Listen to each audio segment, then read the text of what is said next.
A beautiful piece of furniture can be treasured for generations. Every single item in this salvage haven has a past, a present, and hopefully a new home awaiting it.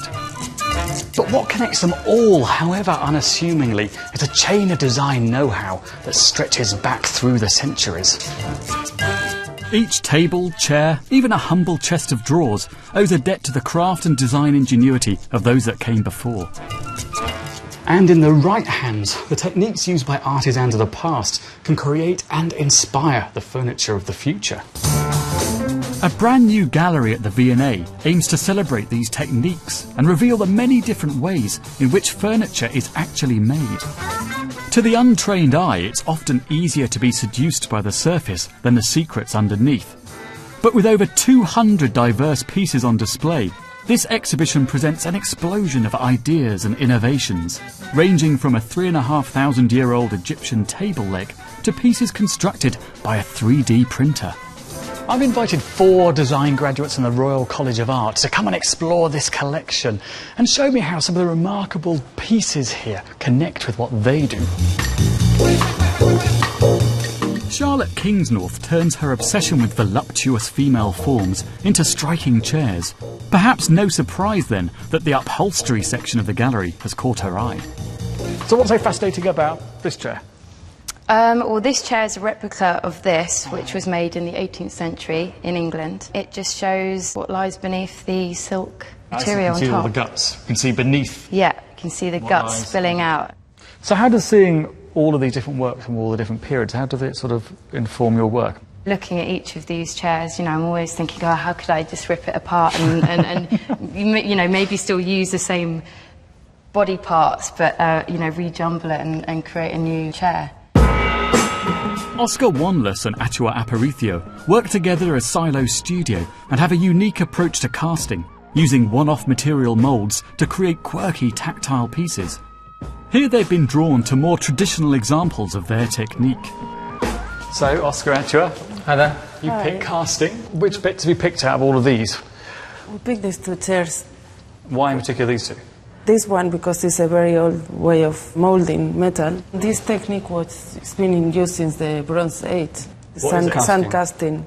Right, and how does that work? Sand casting? Sand casting essentially it's like making a sandcastle in reverse. So you have a hole which is made of sand, right, and then you pour liquid metal into that hole, and when the metal's cold, it has the shape of that hole that was made in sand. But we've also picked this chair as well because this shows kind of like a change in technology when this is made. Wood is controlled because it's at the end of the war. Aluminium is not controlled, and so it's an abundant kind of industrial material. And they were making metal casings of aluminium using die casting, which is a metal mould rather than sand now, which means that you can get many standardized objects.